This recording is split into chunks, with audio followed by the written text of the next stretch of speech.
That's right. So I think you guys got a little peek there. I think I was on the wrong camera when the broadcast started, but that's okay. If that's the worst thing that happens today, we're in good shape. Stefan says my mic is super noisy and the music is low. Oh, this is interesting. Let's see how that goes. We're gonna hope that that sorts itself out. Is it still super? I'm looking at my meters. You know, when I look at my meters, Stefan, everything looks totally good, but we can, we'll see how things go here. Stefan says it's super noisy. I would like to believe that's not the case. Oh, sounds okay now though. Okay, good. Stefan says it's good. Hey guys. A little bit of an audio hiccup to start, but that's the nature of live streaming. Hello and welcome. We're back. This is week number 7. We are streaming again with everybody. And how's everybody doing? Is everybody doing well? I hope everybody's doing well. I had a good, rather musical weekend in a weird kind of way. Well, it's not an entirely interesting story, but I added a harmony part to a friend's song, and then next thing I knew, I was recording it for real and jumping in and being part of his video, and then it's going out. A folk singer is now putting it on her page, on her Facebook page. So I am just days away from making dozens of cents in the music industry. I can't wait. So, well, listen. What we're doing today is decidedly not folk music, so don't worry if you came expecting banjo, you're not getting it. I know people like to make banjo jokes in the chat here, but it ain't happening yet. I might do it though. If you guys keep making banjo jokes, I just might grab that thing eventually. But no, what we actually are doing today, we're going to be doing something a little more on the synthy side of things. Last week we were making bass lines, and it was, you know, it was a little bit. Noise floor is high, Stefan says. Yeah, that's my that's a fan on my computer that's just blasting away. So, such is life. But anyway, yeah. So last week we were making some bass lines, and this week we are doing the more synthy side of things. So let me bring on my guest, and we're gonna kind of talk to him a little bit, see kind of who he is, what he's all about, and then we're gonna get to making some music. So, ladies and gentlemen, I want to welcome a friend of mine and a monster player and a rather seasoned Reason user. Please welcome Koichi Sanchez. Koichi, what's up, man? What is up, chat? Now, people. I'm just sitting here. I'm like, say my name, then I'm supposed to like do something. I'm here. I figured it out. Okay, that's right. Cool. Koichi, people might know you if they're really like so well versed in the Reason video catalog. They might know you from your cameo appearance in the Reason Compact, I think 2.0 video or something. I feel like I was doing more of a this angle. Yeah, so more of a vlogger vibe, right? That's right. Yeah, Koichi, we had, I think it was you and then Kindle. Was it just the two of you guys? I think in that video, right? Just oh, Koichi froze. We're gonna wait for Koichi to come back.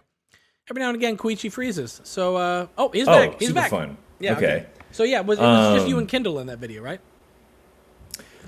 I think you spliced in Jakob. Oh, was he in there still? Okay, cool. Maybe. Yeah. I don't know. Anyway. But I think Kendall and I were the only two that were like in LA. So Koichi is a veteran of the MI, the musical instrument world. I met him down at the NAMM show a few years ago, doing. We were doing some work with Yamaha, I think, at the time. You've done some work with Native. You've done some stuff with us. I mean, you're a man about town, as it were, right? many NAMMs. Right. Scarily, like I think I someone asked about that the other day. We were just catching up. I was like, oh yeah, I met you at NAMM, and then how many NAMMs have you gone to? And I'm like 20. So 20 NAMs is a lot of NAMs, but I still like it every year. Gotcha. Well, that is good. I'm getting messages from Stefan. We've got a wonderful thing where my audio, this is only on the stream, is out of sync. Your audio is in sync, and we're on the same screen. And that's why I love streaming, because it makes no sense. So, people, well, I guess you're just going to watch my mouth not match, and such is life. But anyway. Actually, from live streams that I've watched, sometimes if whoever is saying that, like if they reload the stream, it'll resync. I know Stefan can't do it maybe if he's hosting.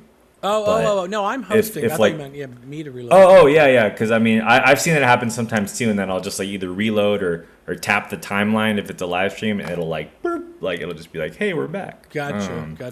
Yeah, but internet. There's so many mixing notes going on today. One guy's saying turn up the volume on Ryan. Stefan's saying turn down the volume on Ryan. Oh, jeez. You guys, I don't know what to do with you. Okay. I hear you loud and clear. Well, that's all that really matters, isn't it? So Koichi, just to kind of get people up to speed, you're quite a keyboard player, but you're a keyboard player of many years by kind of first nature, right? Is that where you by training, yeah. So I was like started on piano as a kid, and like Suzuki method type stuff, where you're like doing or how Mel Bay or our competitors. I was a Yamaha kid through and through. So the reason I even ended up there from like a sound design perspective and whatnot was because as a kid I was part of the music programs, group lessons into private lessons into the composition program, and then at that point I kind of tapered off. I was like, okay, I'm not that guy who's going to be going to university and practicing 4 hours a day in a room. Kudos to the guys who did. I had plenty of friends who did, but I was like, that's not gonna be me.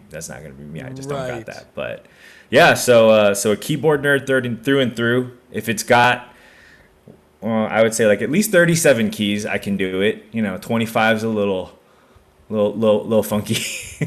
Right.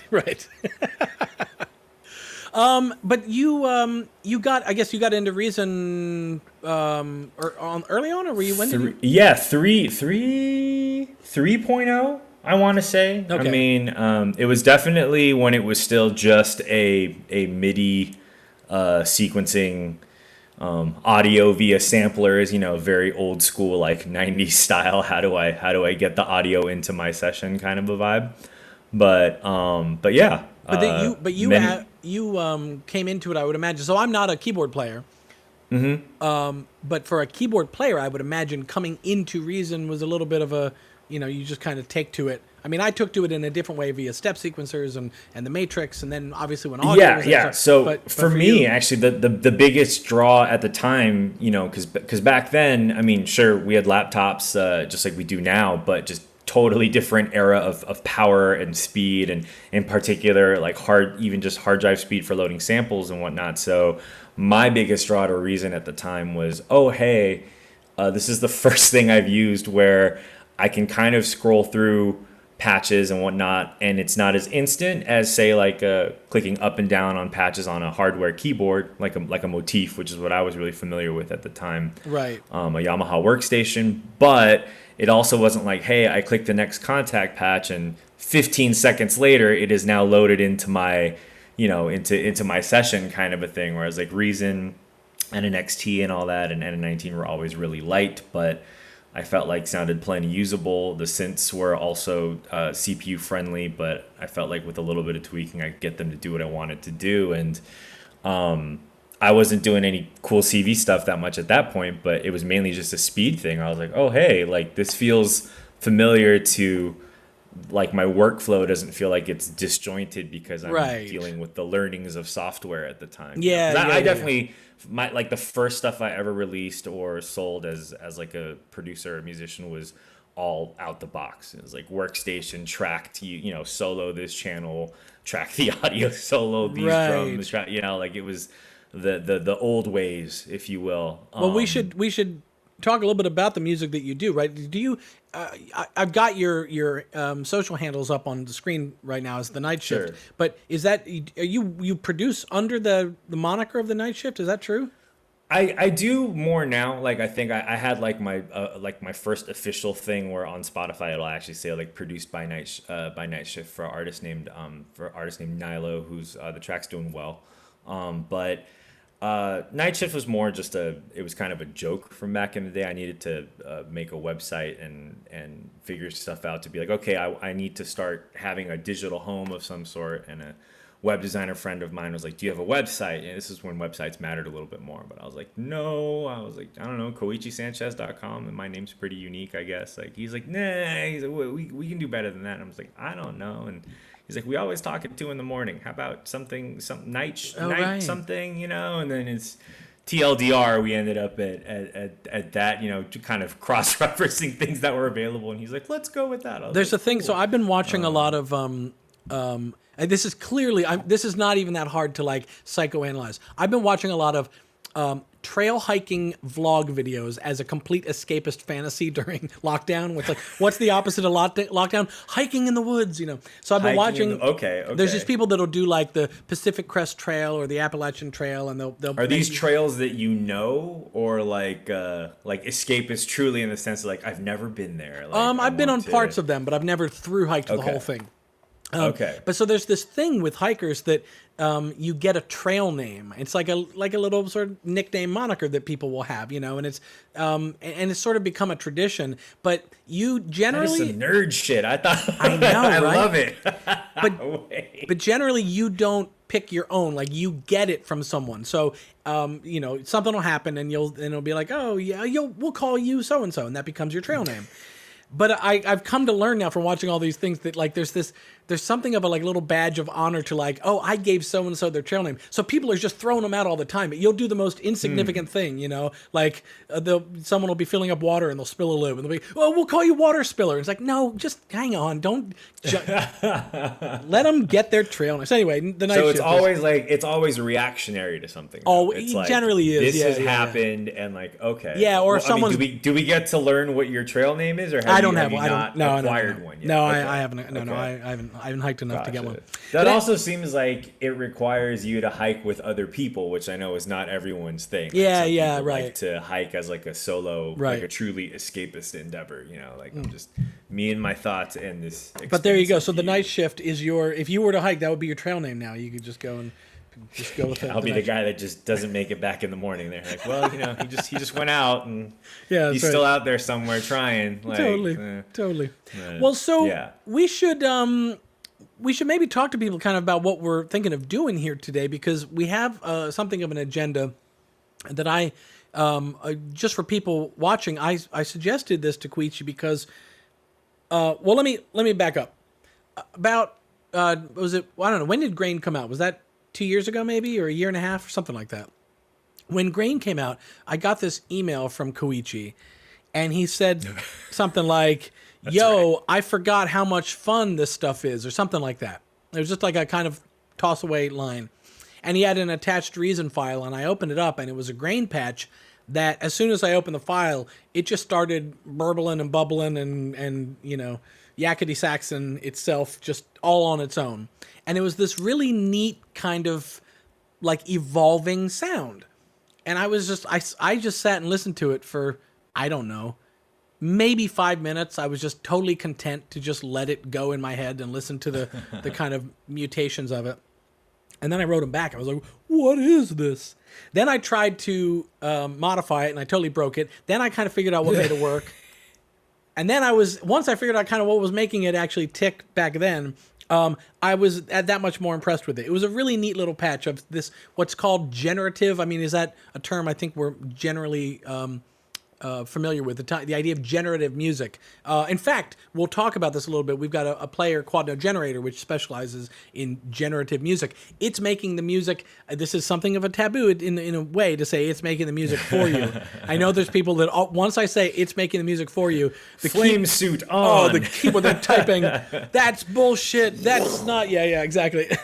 No, but this is like, there's one of those things where like there's almost like this point that you cross over where it's like you make music, either you struggle and learn and you just sweat through the tough time of learning to make music. That's, people seem to find some honor in that, and there's value in building those fundamentals. Then there's the like sort of the old Casio keyboard where it's going to like really help do most of the work for you, and you just kind of like like Wesley Willis albums. Auto chord accompaniment. Yeah, right, the favoriteest, the 90s, play along with you vibe. That sort of pseudo-generative. And then there's like, you go all the way to the other side where like you're into this such a creative generative realm that yes, it's generating the notes, but the way that you design your patches, your synth patches, or the modulations that you do are so creative that it's like, that's the creativity. It's not the notes that are being played. It's arriving at the machine that is its own creative thing. So in that sense,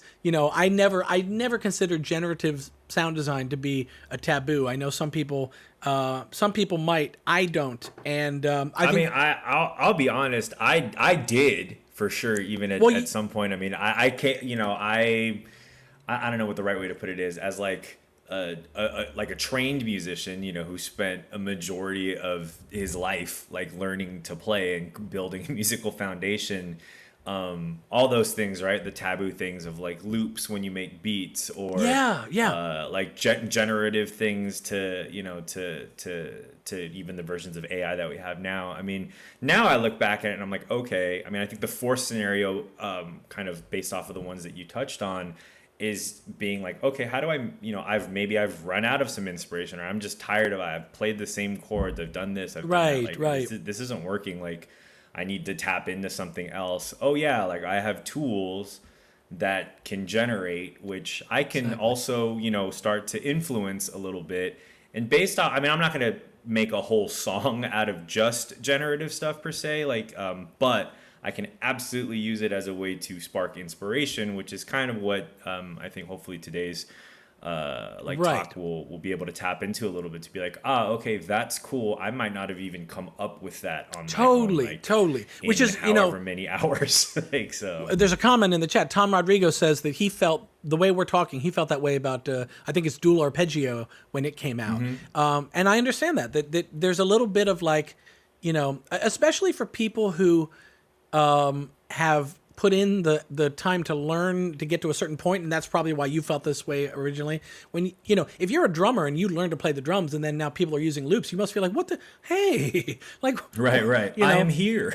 It's sort of like, in a totally unrelated way, but it's sort of like in the primary. I'm going to talk American politics here. Third rail. Here we go. But in the primary, there was some people were discussing loan forgiveness, student loan forgiveness.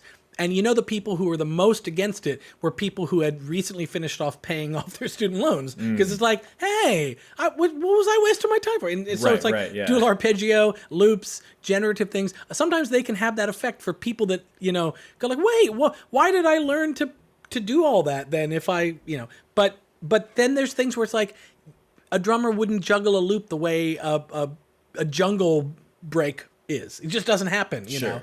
And so there's a value in the loop that is greater than the source from which it may have started. And like you say, kind of kicking off ideas and making you do things that you wouldn't normally do, and then sending you in a direction that you would have never gone. That's where all of these things, I will never fault. I mean, this is probably a blanket statement. I will never fault any creative lubricant if it results in creativity. Just it's. You know what I mean? It's never a bad thing. It doesn't matter. It's future merch, a sweatshirt that just says creative lubricant. Oh, I'm just a factory for great t-shirts. I had the one a few weeks ago, the one where I said that my catchphrase was going to become "I think it's working," and then I started thinking, what a terrible reason t-shirt. I think it's working. Yeah. And then on the back, creative lubricant. Creative lubricant. Great. Perfect. And fantastic. I think everybody likes their merch to be to make you feel squeamish and uncomfortable. But I mean, I agree. At the end of the day, at least as far as like working in studios and sessions and clients and this and that, like barring you, straight up stealing something from someone. Yeah. Okay. Right. Cares. That's true. No one cares how you got there. Be it starting point of inspiration. Whether you're playing, someone else is playing, like I could be tracking you on guitar and think, oh man, that's super cool. Like, Right. um, Right. or I come up with it all on my own, you know. But if it's dope, it's dope. So maybe what we should do, because we sort of, Koichi and I had a little bit of a powwow last night and kind of got our thoughts together about what we were going to do. And here's how we kind of thought of it. Koichi has this grain patch that's kind of a generative engine of sorts. And I thought we could start by kind of showing sort of the generative, introducing the generative concept with Quad Note Generator. I think it's maybe where we'll start. Then take a look at his little grain engine that he's built. Then we're going to throw a curveball at him because I'm going to give him some source material myself, and he's going to sort of, rather than taking the perfect thing that he has prepared, we're gonna give him something, you know, a wild card, and have him see. Chat, it's banjo time. Chat, like, you know, is it happening? Is it happening? Spoiler alert, it's not. So I'll give him some source material, and then if you may have noticed in the description on the YouTube video link, I have another one of these little Dropbox file request things, and you guys can upload some WAV files there. And I thought if we have time, and hopefully we do, we'll load in some of yours and see what your source material does inside of Koichi's generative engine, and just some tips about that. So first of all, not Reason files. It would be WAV or I guess MP3 or whatever, but not Reason files, not repatch files or any kind of, like, you know, don't send us a Thor patch and be like, here, make music with this. It would just be we're looking for actual wave samples. And then when it comes to that material, I think it's safe to say, I mean, you could throw some curveballs at us and see what you want to put in there, but the stuff that would work best would be like not a 7-minute full mix song with drums and all that stuff. It would be more like of a little instrumental, what Adam Dorn corrected me to call a split, not a stem, last week. Of you know, like maybe it's just a little one verse vocal line, or maybe it's a horn saxophone solo, or something, some sort of like musical nugget that's not exactly like a full big dense mix. I think that probably, but maybe, I don't know, maybe we'll try something that I'm saying won't work and we can see what it does. So I mean, technically it can be anything because it is a grain patch on a load audio. You'll see from my example, maybe even as like a little preface,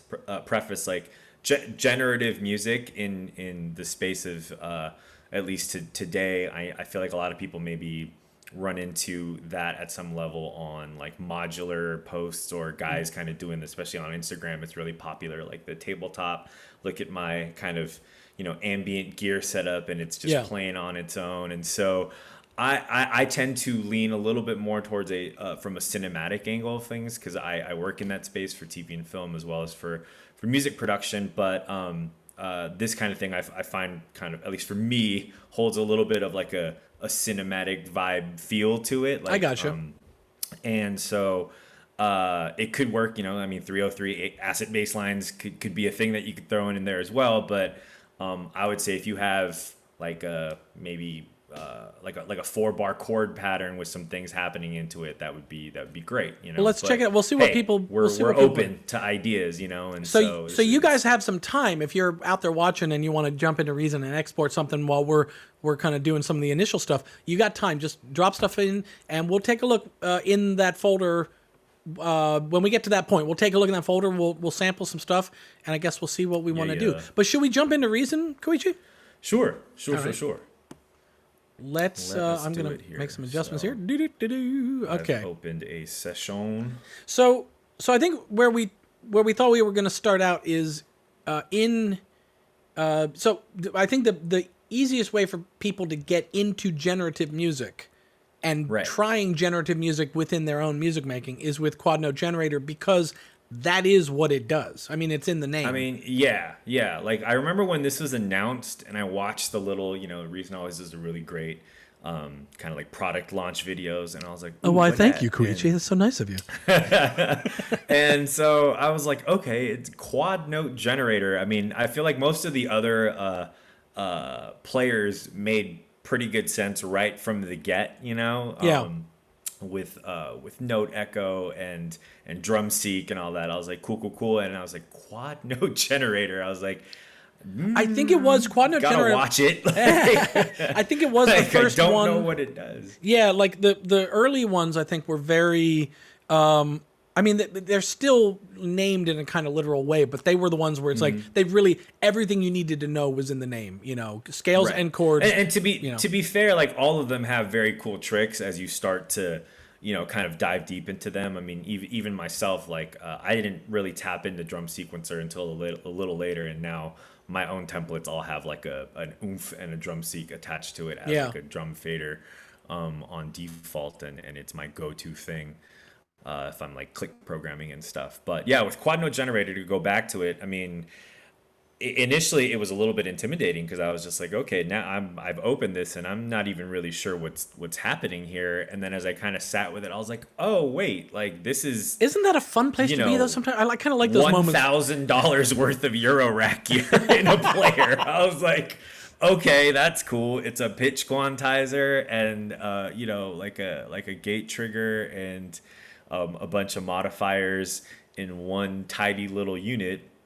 And of course it needs to be attached to a sound source. So in my case, I'm not sure if the screen is shared right now, but in my case, I just have it attached to a Europa. This is one of the factory presets in Bottle Pluck. And if you just hit run, which hopefully the audio is coming through. It is.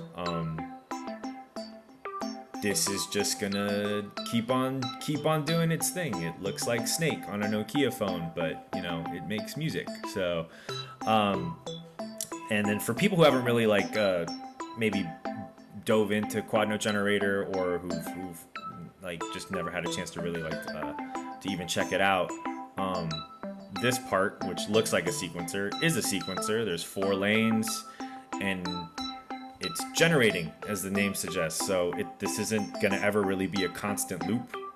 It's going to sound similar, which is, I feel like, kind of what you want as generative music. I mean, it's never doing this thing where you're hearing every octave range possible with every note being played at the same time. That just kind of becomes noise almost if you do that. Right. But I was like, That's wow, like, this is so elegant. Yeah, go ahead. Well, first of all, actually, while we're talking, can we duck we keep it going, but just duck it a bit in the volume. Absolutely.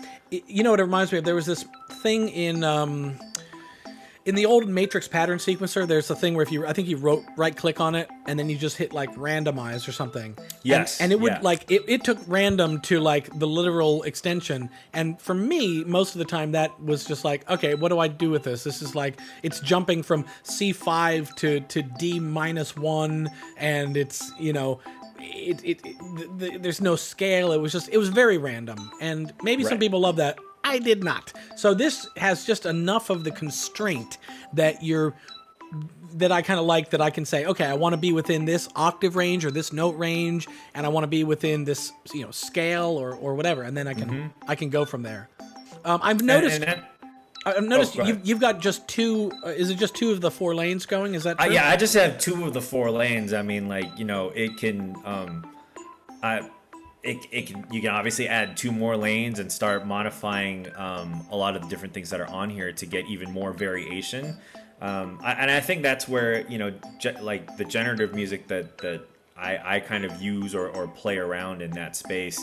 It tends to be one notch of variation as opposed to trying to make things go like too far out into the world of variation, where like I feel like I won't personally at least know what to do with it. I'm sure there's other guys out there that have a better like mental fortitude to be able to be like, haha, I know how to harness this power. But for me, I was like, okay, cool. This is, I do a lot of playing of this kind of thing with composition, where you kind of create a pedal or a vamp and then you play around it, because I'm like, oh, this is neat. I can play into this. Yeah. And all of a sudden make it make sense in a way that I want it to. But for a different person, they might hear this and be like, oh shoot, like I just want to put like some kind of like a drum break underneath or this and that, whereas like me, I might be like, oh, now I want to put pretty piano chords or something.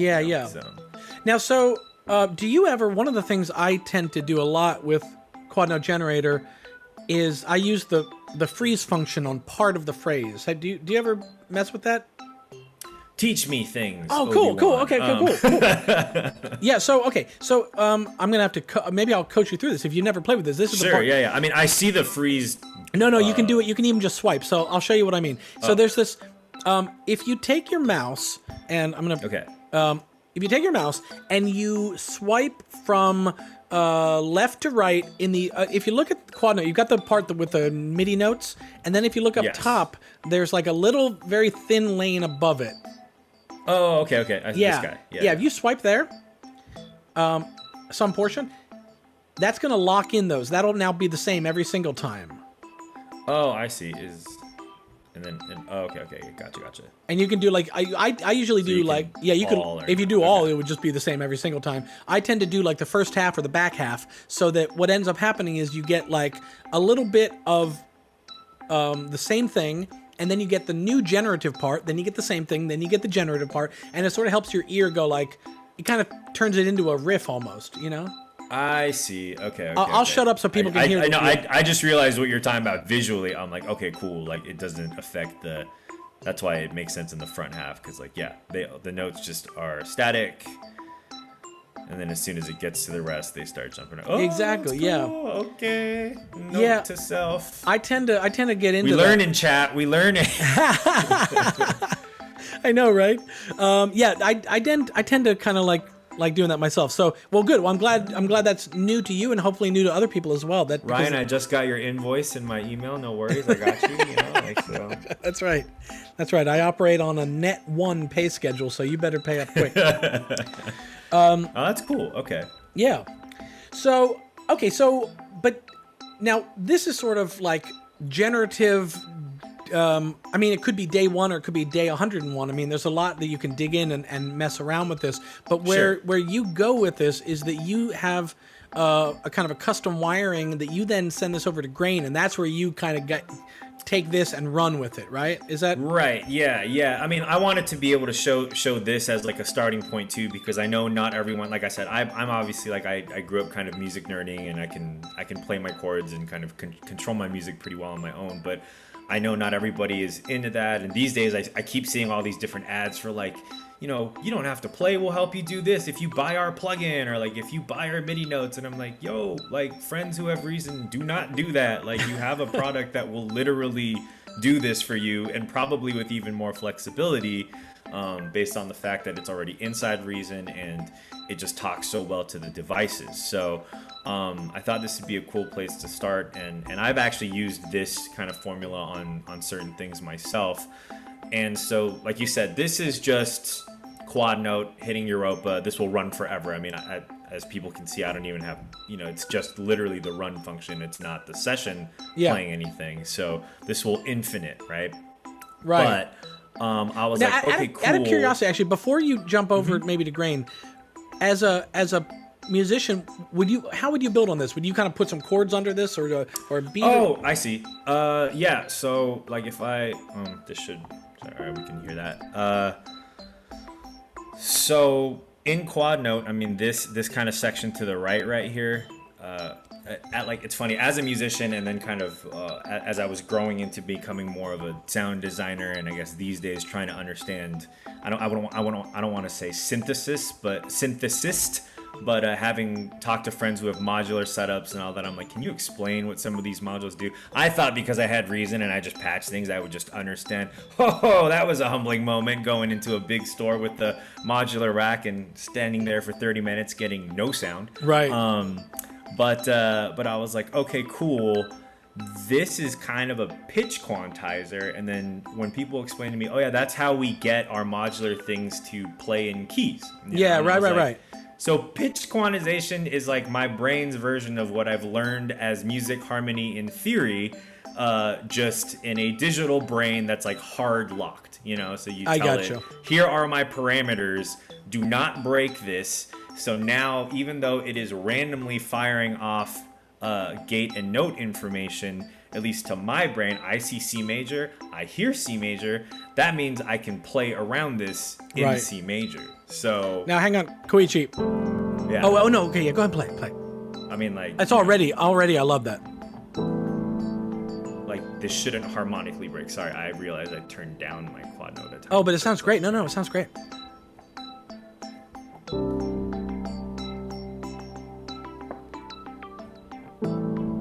Oh. I'm going to ruin your song by just making yummy noises the whole time. But I mean, like, for example, if I was like, oh, I'll just play in D. Like, actually, D, you know what? D is a relative key, so that kind of works, but it's like, if I hit like a non-relative key, then you're kind of like, oh, okay, we're in John Cage, like, oh, yeah. We're too cool for me, like, like, so I don't. Can I just say though? I don't know what to do with that, but Koichi, I think you might have the best chords. I don't know where you collected you collect chords like Pokemon cards, and you've got the best ones. Fake jazz chords makes everybody happy. So, I love them. It's Now hit the my run version button. Of that is hit the run button for a go second. ahead. I got a note. I got to let the chat know here. I see. Yes, stop. So we have just got a short opportunity that we shouldn't waste here. So this user named Monogram commented in the chat. He said that he is 20 minutes behind Rewound on the stream, but he's watching the live chat, which means we should troll him by saying things in the chat, guys, that make it sound like something amazing happens in 20 minutes. And then when he gets here, he'll see this moment and he'll realize he's been trolled. So that you guys, that's a little side project you can do in the chat. Figure out what you could say that would make, something amazing coming in 20 minutes. Okay, cool. You guys work on that. We're going to go back to making amazing music. Okay. So, but just that's everyone in all caps, banjo. Or like oh my God, the room's on fire, or I didn't know there would be a dance troupe today, or I don't know. We killed Ryan. It's like a South Park reference. Totally. I don't know what you guys can workshop that. But so do your thing, internet. Do your that's right. This is what YouTube comments were made for, is trolling. So but what was interesting about that? So I'm thank you for doing that, because I could totally listen to that all day long, because what is somewhat random, in fact, maybe do a little more of it too. What is somewhat random becomes so structured when you add chords to it. Right. So, and that's how my brain works too, because it's like all of a sudden there's harmonic structure, and I can take it where I want to now, even though the thing is just spitting out random stuff, right? You can go relative minor. I'm sorry. I shouldn't have done this, because now I'm watching the chat and I'm looking at comments people are saying, and so they're just typing things like, "Oh my God, I didn't know Ryan was so good at rapping."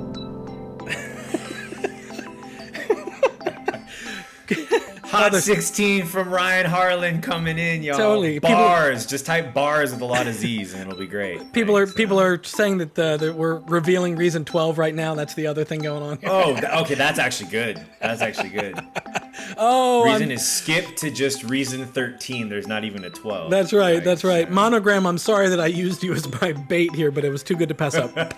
Okay, so let's pause. Let's turn off Ron on that for a second. Sure. Yeah. I mean, it's just beautiful. It really is just beautiful. And I should say, by the way, that Koichi does have the best chords. But if I were doing this, because I don't have the best chords, I'm not a piano player, I'm a guitar player, I'm a banjo player, we all know that. But I kind of hunt and peck my way around on piano, the way a 72-year-old types on a keyboard. It's like I'm not proficient. But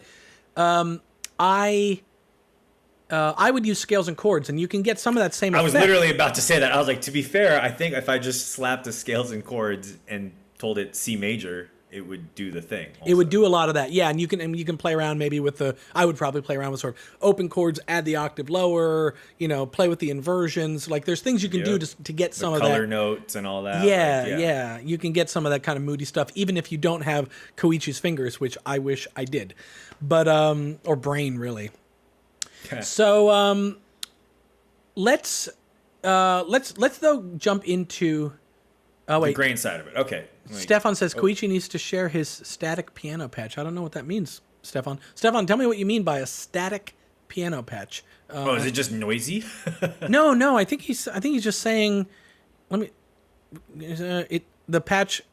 Oh, I think he just means you like whatever you've got, however you've got Radical Piano set up. Super easy. It's just soft indie grain, which as far as I'm concerned, is the best piano patch ever. See, I use Downright and Yum. then, and what? Downright Yum. That's one of the other ones. That's the one that's like my go-to. Just downright? Oh, sorry, Downright. Sorry, I know. I've got a. I'm like, did you add yum to the end of I didn't. But hey, chat, run with that, because no, there actually downright is. Yum. The one I use is modified from that, and it is called Downright Yum. Yeah. So mine is like, I remember when I first got Radical Piano, like I was scrolling through because like, well, this is so cool. It sounds super realistic, and again, not too heavy like on my CPU. But a lot of times Radical Piano just didn't have enough. Sometimes it would be like a volume issue if I was putting it in with other stuff. So I was like, well, little default tape compression setting. I think I literally just loaded Scream 4. It's still init patch, and I just clicked down to tape, and this might even be just where it loads up naturally. Like, so it's probably if I played it really hard, it'll break up a little bit, but I'm mainly controlling that just with the velocity side of my thing. So it's just a really lovely amount of coloration. Super, yeah. I mean, most of the work goes kudos to the Propeller Heads team, whoever programmed the patching on Reason Studios, Koichi. We gotta get the new math. My bad. I'm OG. I'm That's old. right. Sorry. We all are. Reason Studios. I like, as much as we all still, it's like writing the wrong date on your checks after New Year's. Like we all do that. And then I just noticed the other day there was a rack extension that wasn't loaded, and it was one of ours, and that's a developer Propeller Head, and I was like, we got to catch up on our the cardboard where it says it's cardboard and it says like missing rack extension, and right. Anyway. Which I love, by the way. Great touch. Like it still makes it fun if you're missing something. Yeah, totally. Like, okay, cool. I'm always happy when I'm missing something. Let me go acquire that. But yeah, so that's pretty much it on this. I don't even think I have any. There's nothing happening on the sends or anything. So it's just these two guys, stock patch and. Pretty much a stock Scream 4 just set to tape. Cool. Yeah, I literally didn't modify it. It's beautiful. Not even. We're going to be using this patch probably a lot today because basically I'm going to ask you to like play chords over everything because I could just listen to that all day. But let's jump into there's some. So basically, we should really get to the kind of the meat of the grain part of this. This little generative engine that you built. This, I guess. Like, this is what happens if I just unmute it. It'll just play. Hopefully that's not too loud. No. It's good. It's good. I remember last time. Yeah. So it's just burbling away. Obviously, people are like, we can't see it. I'm assuming so. Sorry. So let's pause it for 1 second. I guess to put it into perspective before I mute it, this is that generative thing that we were just listening to. Right. That's what's inside grain. Ooh, sorry. That's gonna be loud. This is this. Okay, so what we're listening to there that's quad note generator. That's quad note doing quad note things. Okay. But then if I take and that you've off, loaded it in as a WAV file or as an audio. Exactly. Yeah. So I mean, I'm assuming hopefully most everyone knows how grain works, but this like little mini waveform over here is the whole like little chunk that I just grabbed from quad note hitting Europa, but these little red indicators here are showing the big waveform here. So you've sort of selected a piece of your sample, right, yeah. Okay. And that was just done, frankly, randomly. There's no rhyme or reason as to where that is. I mean, the patch will do what it needs to do regardless, but this is where I just happen to end up with this. So. Right. Okay. Now, maybe should we? I'm gonna have you turn it down just so it's just a little bit. If we could, so I want to show people maybe because I thought when we talked about this last night, it's you've kind of got a nice setup on the back side of the rack to make this possible. You know, by nice setup, we're talking my one CV out cable going into. No. I mean, don't you feed? Oh, my bad. Okay. Yes. I can actually do this sort of in real time, I guess. So, so my like master section has has like a weird spider audio thing happening here, which I always forget with the hitting the K thing. I'm trying to hide the right cable so that hopefully it's visible here. But so I'm gonna walk through this visually for people, just so you've got your control. Is it your control room? No, that's a. Yeah. So my let's see here. What is the main things that's happening? So I believe my control room outs are going from. So my control room's outs are hitting the Spider Audio like splitter side. Okay. So they're going in. They're the L and R here, and I'm actually taking one set of that and just mirroring it back to the merger side. Let me do the TLDR version of what this is so I have it set up so that at any point in time, if I hit sample on a device in Reason, it will just grab whatever audio Reason is playing or whatever audio is active. So that could be me speaking on a microphone, me playing that piano patch, me playing the piano patch over grain, or the generative Europa, or just a player firing off itself. But the idea was that I can hit sample and it's not just going to be the default setting, it'll be any audio at any time that is coming through the Reason system. Yeah, okay, gotcha. Yeah. So okay, and so you feed that over to right. So in my case, it's like because it's doing that. That's why, if I'm not mistaken, I'll mute this. But on here, so there's no actual sequencer information. Actually, for those who are like, yes, there is. That's a bass synth right there. So don't worry about that. But on our quad note.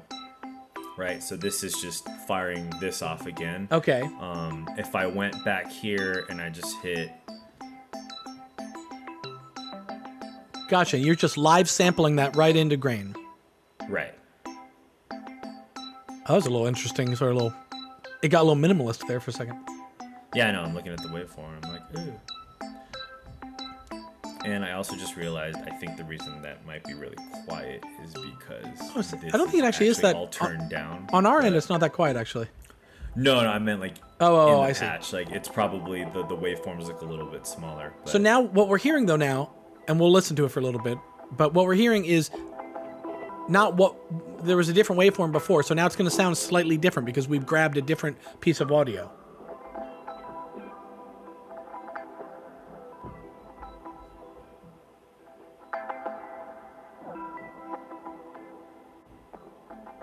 It's interesting that sparse part kind of makes it sparser. If we selected a different part of the waveform, yeah. I mean, I imagine you... And the fun part about it is like, yeah, like if you just move this around, it'll start to do different things. And then on the flip side, if you just give it, like feed it more things to I see. Grab, then it'll continue to do the same thing, but now have a larger sample pool to... So now, if we're just starting at that point where you've taken your patch and you've sampled into it, you could do the same thing you did before, where you provide some structure to what is right now feels very. Right. So again, like this, we're not changing. There's a lot of playhead movement happening here, and even play back movement. Sometimes it'll go into like a reverse and stuff. But we have an altered pitch outside of octave. So when octave shifts happen, like there's no harmonic break in the content, right? It's all in the same key all the time. It might be up an octave, down an octave a little bit. It might go in reverse, but you're not like, whoa, like this is just doing random 5 semitone, 7 semitone. Nope, it's all staying in 12s. So yeah, okay. We're staying in the same key. So give us some of that Koichi magic. Which means I can still do the same thing, right? And it'll hold. So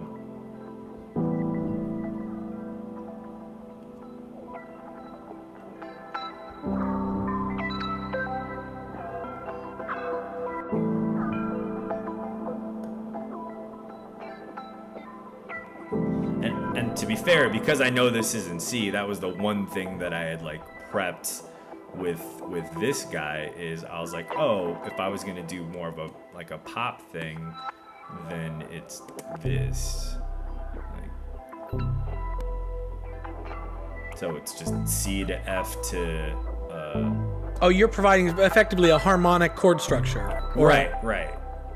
And so this is kind of what I was talking about before, where I was like, oh, hey, even though I'm going to make something that's, held in a harmonic place, but it's just random generation. Yeah. Like, I can choose or have fun with, like, how do I want to make that into something that I can use now? You know it's what I mean? it's interesting because I was saying, for me, it might be like this thing. Somebody else might immediately be like, oh, I'm going to chop it up in Dr. Rex and, put these crazy drums over it, and it's going to be a thing. Cool. Right.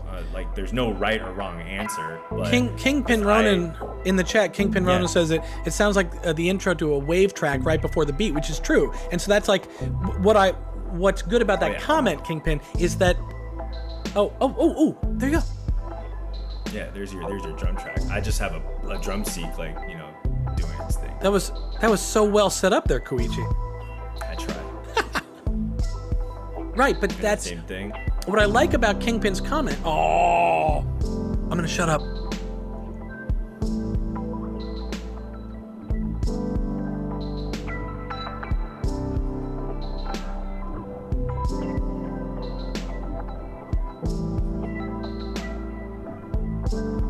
It is taking all my power to not start trying like top line ideas. Tiger Darrow, ladies and gentlemen. Yeah, see, that's the problem is I don't have Tiger, so it would be me like humming my way through and trying to write a part on this.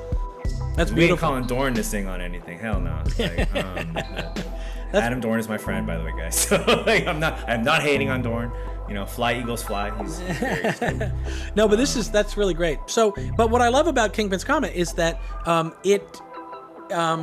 wait, here, turn down the burble bubble for a second. Oh, sorry. Yeah. What I do like That's about what my patch has been reduced to, guys. The burble bubble. The burble bubble. What I love about his comment is that it does reflect exactly what we were talking about. Is that he started hearing this and he started thinking, oh, this is where I want to go with it. I want to put a beat on it. And so that's sort of the music leading you, and then you doing things that then leads the music. It's like that's the sort of the give and take of the creative process within the generative world, where you're literally engineering happy accidents to help guide you in a direction, and then that direction helps you just determine what you want to do further with the generative stuff to induce more happy accidents. So I think it's really cool. And also what I like about this is that what we're actually listening to is generative on generative. We took quad note generator for a generative patch, we fed it into Grain, and now Grain is modulating that in a generative way. So you're getting this like sort of exponential generative thing. Yes. Yeah, and Grain has, like, I think when I sent you that email that you were referencing, where I was like, dude, it was because I had seen a lot of this type of thing happening, and I just kind of assumed, I'm so used to Reason being both simple and exponentially powerful that I was like, oh, I must be able to do that in Reason.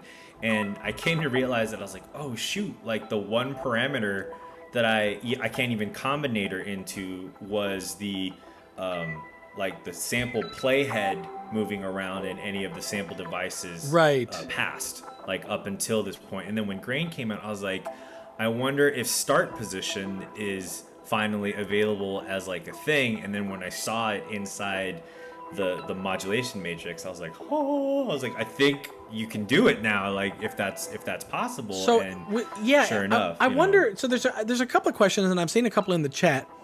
Christian Nordberg, I'm not going to sing, sorry. There's a couple of comments in the chat from people that want to know. First of all, you have that rather mysterious 1 CB cable on the back, and I wonder if you could tell us what that is. Oh yeah, this the mystery of this is fantastic, because if I do this, it should eventually just stop playing. It got more brittle sounding. I don't know if that's a... Oh yeah. Is it petering out? No, it's not petering out. It should be, because I think also what's happening is this is the release. Just still we're just watching. Allowing this to exist, I believe. Let me just make sure I actually did it to the right. If we shorten the release, it should then go away, right? I hope so. You know what? No, it looks like the playhead stopped moving for sure. Like it's not changing the start position. It's just oscillating within one range. You know what I mean? You see the little triangle? Yeah, there. Oh, it's just going away. There we go. I see. Yeah. So okay. So now it would probably be an hour for us to walk through kind of all the settings that make this happen, and we're going to give people this patch so they can do that. But maybe we could just talk a little bit about. So to be fair, like LFO1 in here is going to CV1 out. Like that, I was looking for a way to trigger like that. That wasn't necessarily like a.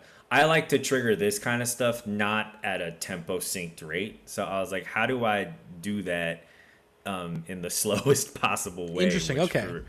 But like, I mean, well, this one isn't too slow because it's LFO1 running at that, you know, like I mean, 1 o'clock on three cycles a second, still relatively slow. Yeah. So if I just reconnect this here, this is now an LFO just triggering the gate. So it should, And like, here it comes. back. Oh.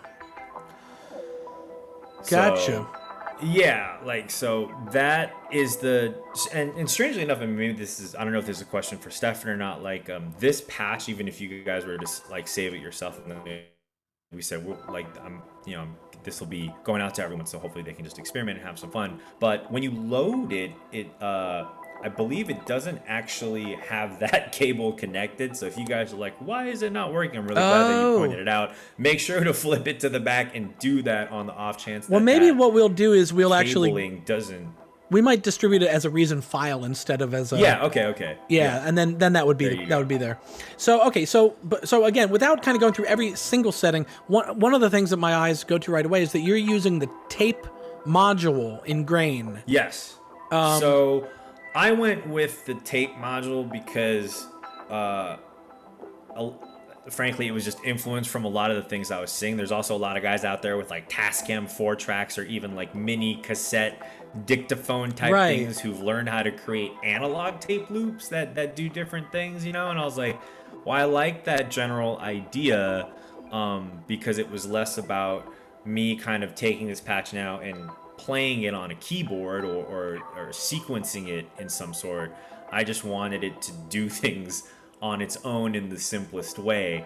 I've tried some of the other settings as far as like Grain has different types of oscillators, and some of them do cool things, others and didn't really give me what I was looking for. So this one I was like, oh, it's super simple, and it still allows me to do all the things, and it I just like the way it sounded. So I don't know if there's any scientifically cool reason that this is at tape versus some of the other ones. I mean, it just sounded good to you. But if you went to, oh, I see. Yeah, versus say like Grain oscillator. These almost begin to sound, I guess, as rightfully so. They're going to sound more granular, right, when you do it that way. Versus if you just do tape, I think, and maybe Stefan can correct me. I don't know what the what every reason designer's view was of making this way, but tape is just kind of. Well, I think you're right. Tape, I mean, you know? the tape. From what I know, and turn down again for a second. I'm gonna keep having you ride the gain on that, just so that. No, you're good. You're good. Sorry. You know, we can only take so much Doctor Who. This is like an actual tape speed control, right? Yeah, exactly. So we were going to get to that, but yeah. So the idea of the tape module is that it is working off of the sample very directly, whereas the other modules, long grains and spectral grains, it's turning things into granular little. Grains, audio grains. It's definitely doing more synthesis. Yes, it's doing more synthesis. Here. And this retains more of the original sound in a way. And so so I noticed you were saying you can kind of modify the speed. That's one of the key ways that you get in and kind of play with the result you're getting. So like for anyone who's messed with like a Tascam 4 track or anything like that, there is an actual like speed knob. Messed with a Tascam 4 track. How about learned on a Tascam 4 track? My apologies. You go back a few more moons than I do. I do, and thankfully I started young. I'll tell you, I wish there was home video of me getting. It was actually an 8-track, a Tascam 488 8-track, but getting it for Christmas. I don't know if in the rest of my life I've ever had that same euphoria peak. It was like the the peak of my of all Christmases when I got that. I mean, would you say like if you never had that experience, would you be where you are today? Do you think? Well, I had that experience because I wanted to go where I was going. Like I was showing this enormous interest in recording.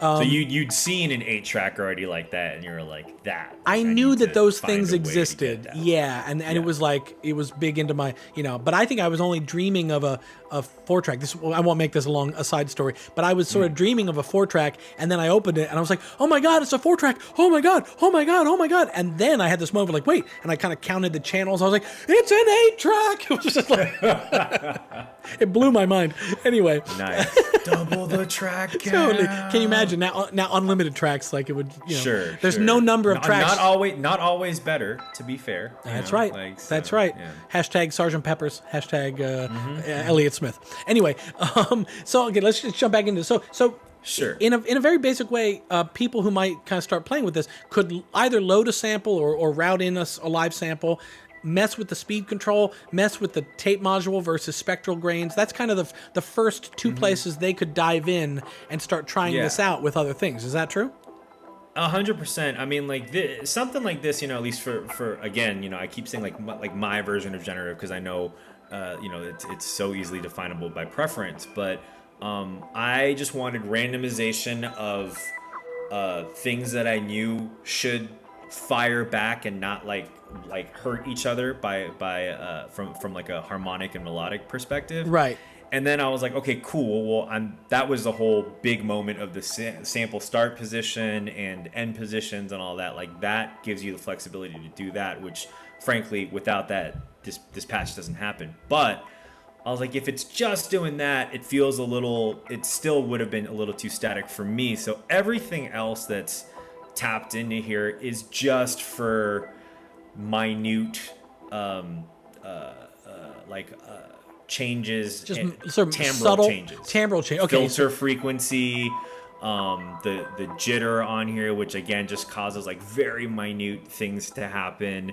The sample level is just being kind of brought a little bit in and out. The octaves will sometimes jump back and forth. So right, it's just to keep things a little bit more interesting outside of the one main thing I was trying to do, which was just make the playhead bounce around, and so that right. randomization is now happening. But how do I now make it also do like an up down, if you will, like as well as this? Right.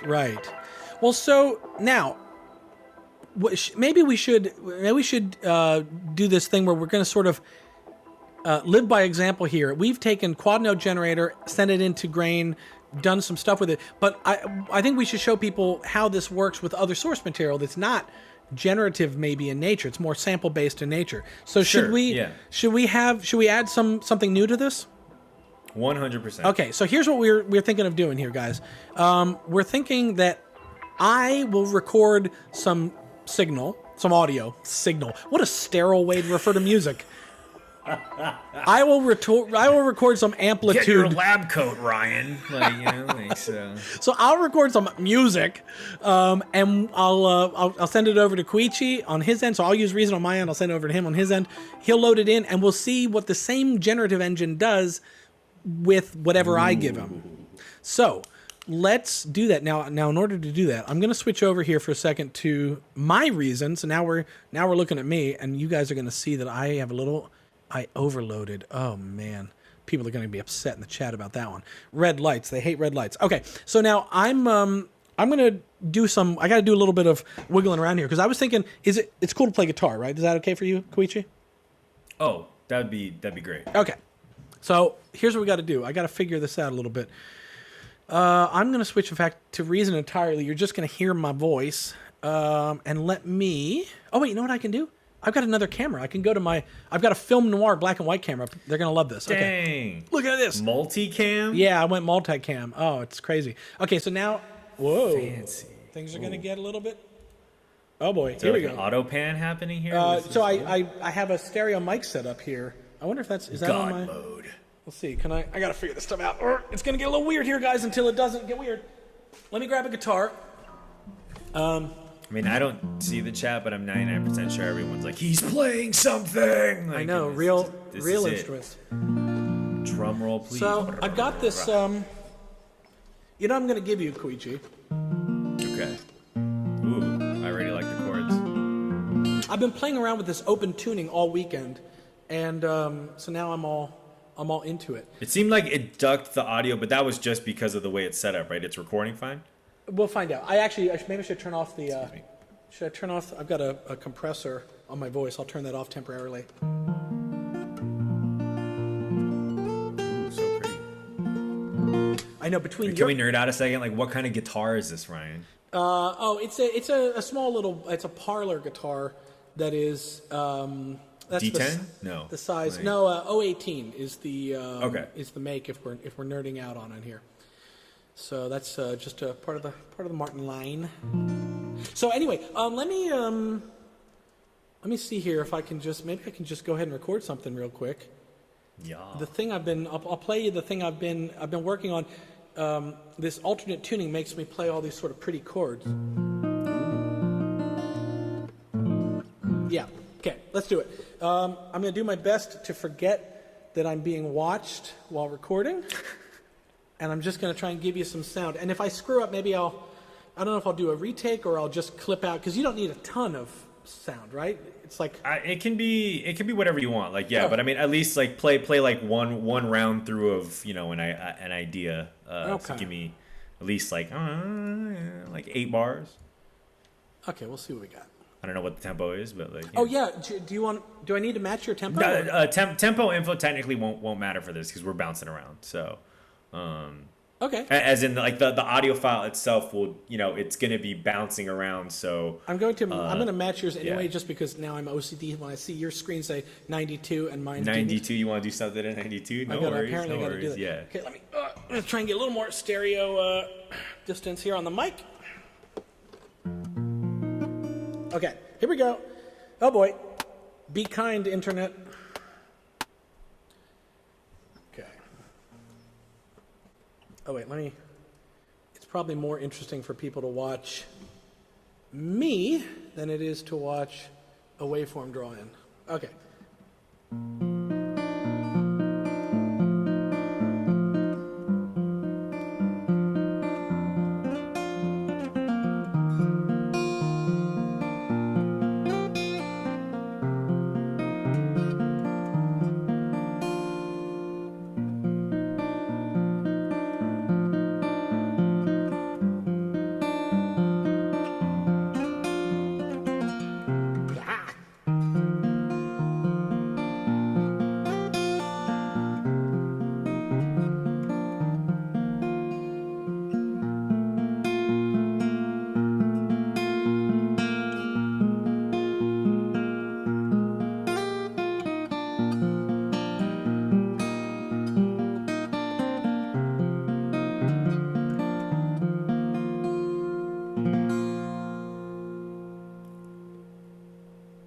That'll work for you, right?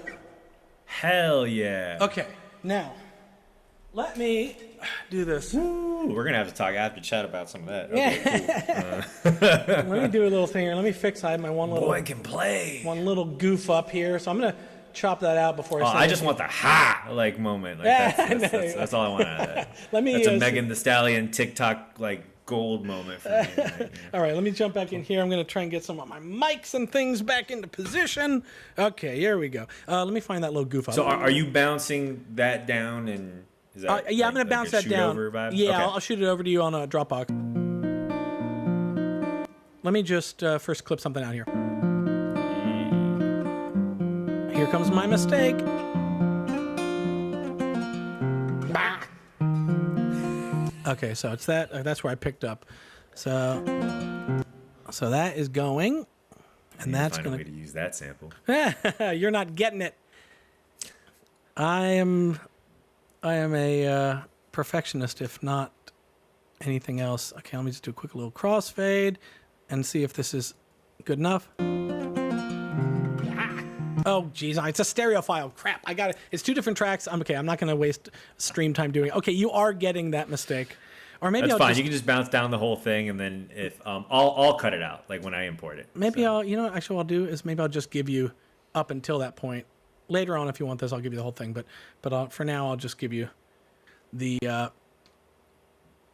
one part of it. Okay, so now let me go to Dropbox. Right now, people are probably peeping at my all of my file names. Okay, so we're gonna call this guitar. Chat, look for reason Oh wait, X. no, I wonder if do they see it? Maybe they don't actually see. I wonder if they don't see my save window. We're gonna find out here. Yeah. Oh, they don't see my save window. Oh, so they didn't see my random collection of like body pillow shopping websites or whatever weird things. Okay. Searching for love in all the wrong places. That's right. Okay, Koichi, I'm just gonna call this guitar. I'm gonna make it a. Perfect.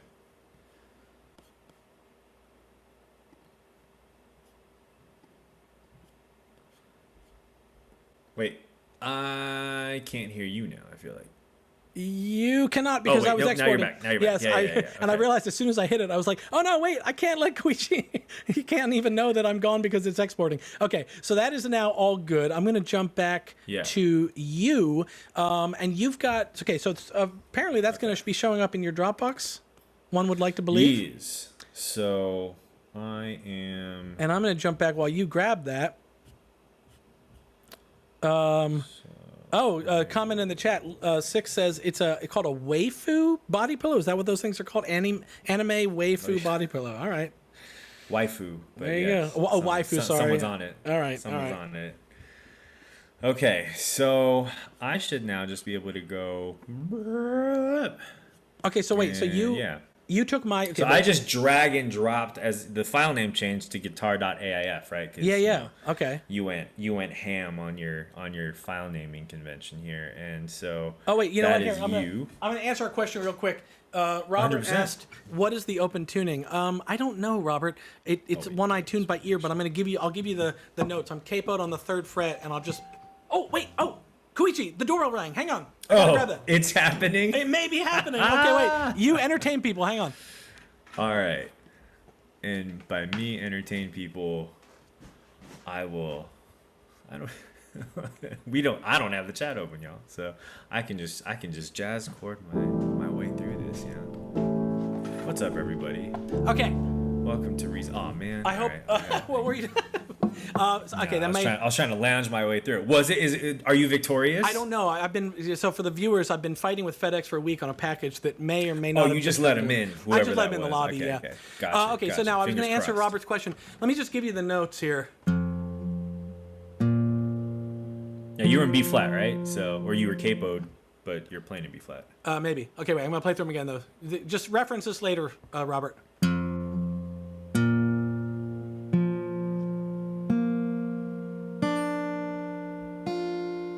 You know, I just realized actually, Koichi, you have perfect pitch, right?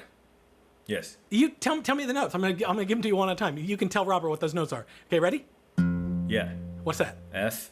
B flat. D. Oh no, F coming up again. So F, B flat. Wait. Okay, I'll start at the top again. Yeah. What's that? That's F. Yeah. Okay, Sorry. next one. Yeah. B flat. I don't hear that note. I don't know if it just cut out for a second or what. But like one more time. F. What? It almost seems like it ducks. So like I'm not hearing that one note. Like weirdly. This is Koichi. Is that just me, or is that like everyone else also just Who not knows? hearing I like don't some know. of these notes? Who knows? You don't hear that? Yeah, that's B flat. Okay. D. F. F. Okay, there you go. Those are the notes, people. It helps to have friends with perfect pitch. Okay. Color. I really hope my perfect pitch wasn't like messed up, because sometimes it'll drift relative, and I'm like, fuck. You could you see. I would be impressed. You could just totally make those. You could just be like, "Yep, that's B sharp," and I did everything I could to not check myself. So that's H double flat. I would just go, "Wow, Right. perfect pitch."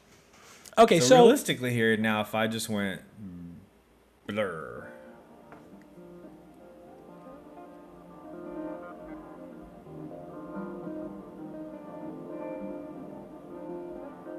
So, and I just realized my octaves are down. I probably want to do. Interesting. And let me see. So this might be moving too quickly. What I want to know is if I can abuse that.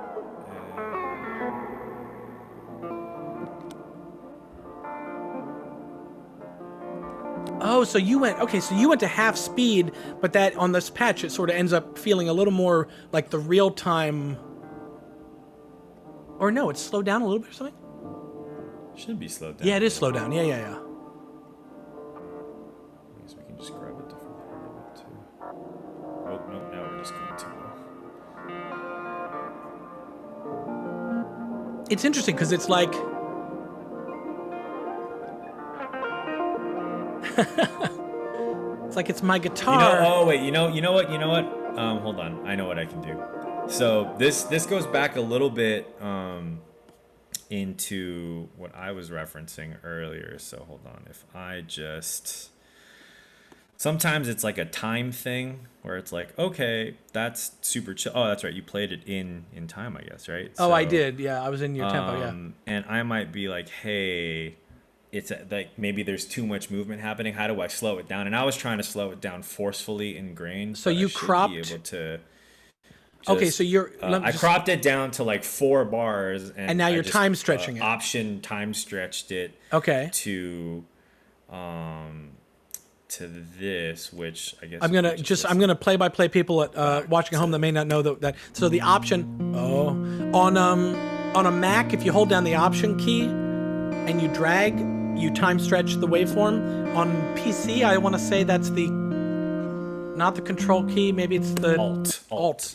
Ding ding ding. Correct. So. I think you are correct. So okay. So now because of that, I am Drabbit says make it burble bubble.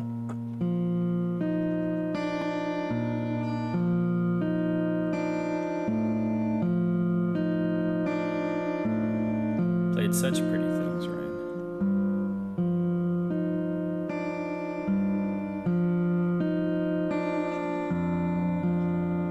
Okay. I should have probably just bounced this down as a sample. Oh, but that's okay. Doing this in real time, sorry. No, but it's actually kind of nice for people to hear. So what Koichi's done is he's time stretched it, so he's feeding his grain machine a slowed down version because there's, I guess your granular thing is kind of moves through the waveform a little faster. You're kind of compensating.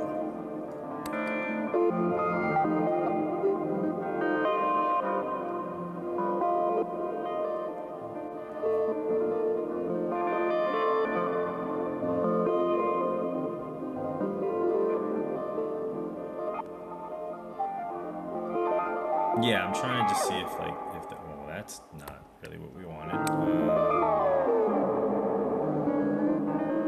Fede.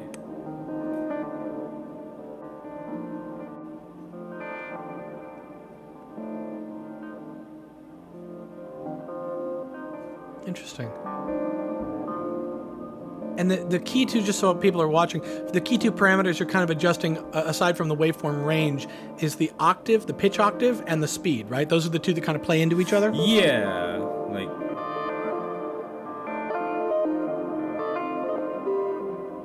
I mean, I guess I can guess to see if this is hopefully like still gonna not sound terrible, because realistically this should like...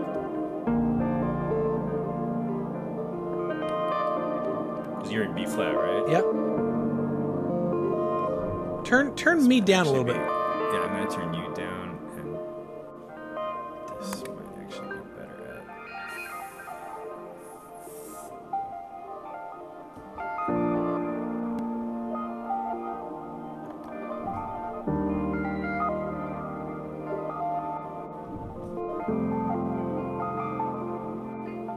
Yeah, because it's in key.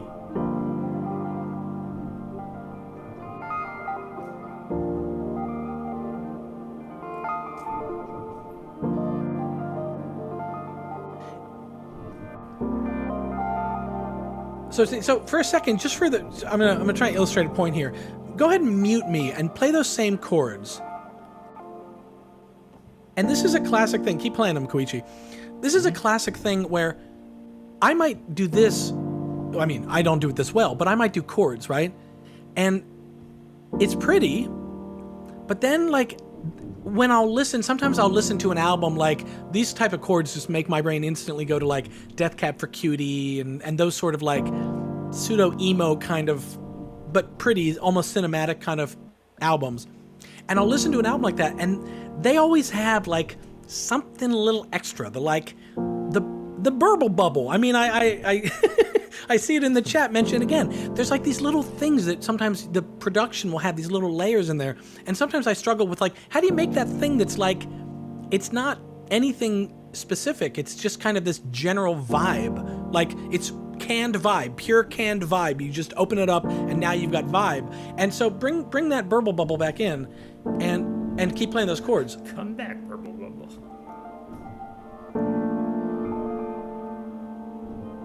Same chords, but it's got that little vibe thing. I don't know. It's like I'm ready for Ben Gibbard to come in and do his thing on this, you know? Yeah, someone says plans. Hotwired Heart says plans in the comments. I think, that's sort of the era I'm talking about, right? So I could probably, we can do it. No, you. I guess. Hey, hi. Learn to do this. Okay. Why aren't you making sound? Because you are. Chill Mode in the comments. Chill Mode asks, what piano patch is that? It's called Soft Indie Piano. Soft indie piano. So Koichi's gonna put in, what is he doing here? Bass? Adding a bass? Yeah. Apparently I don't know what the octaves are on my own thing.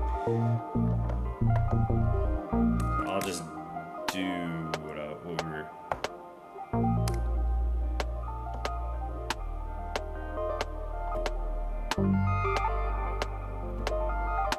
There's latency on this, which is hilarious. Because there normally isn't latency on sessions, but that's cool. There you go. You got it. You got it. Can you not do it? Okay. So are you gonna play chords over top of bass and? Yeah, just to give it some harmonic structure, I guess. Put some piano on that too. Hey, loop, asshole. All right, there you go. Sorry. It's like session rage. Oh, there you go. Yeah. So this will probably still sound good. Oh wow. What's that? Guys, I know how to produce, I swear. Okay. So even on its own without the piano, it's already a kind of cool vibe. Yeah. But like as soon as you, oh well, let's imagine what I do G. Yeah. Okay, hang on. We're gonna jam. Hang on. Now I'm gonna be off sync with you, but I'll be on sync to everybody else.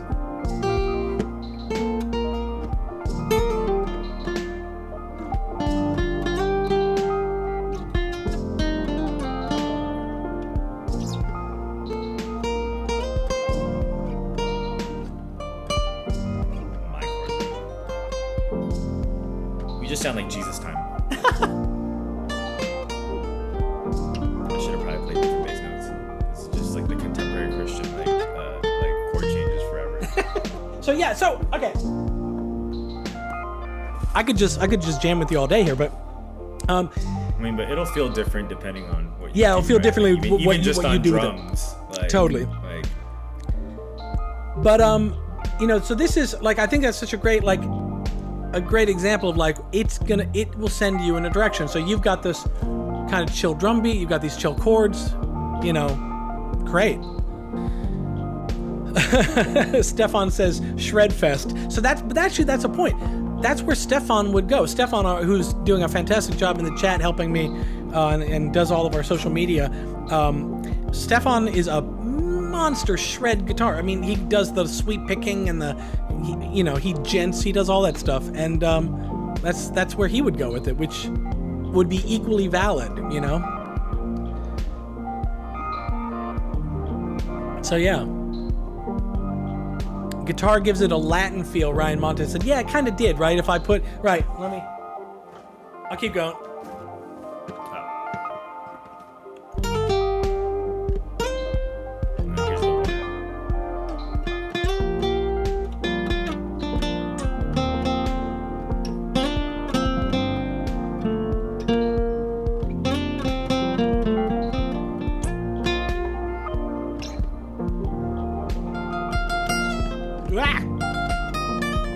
Mixolydian.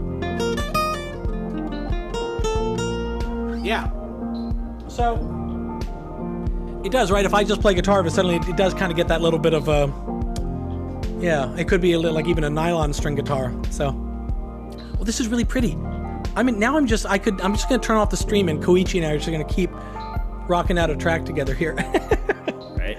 I am Drabus says I want to throw. That's the thing. If you just solo out the generative thing, like the blurble blobble, or I forget what exact version of burble you bobble. called Yeah, it, that's but, right. Burble bobble. You know, it kind of goes back to making no sense after a while. Once your brain kind of disconnects from the chords, you're like, wait, what was this again? You know, right? And then you can kind of bring it back to making sense the second you know.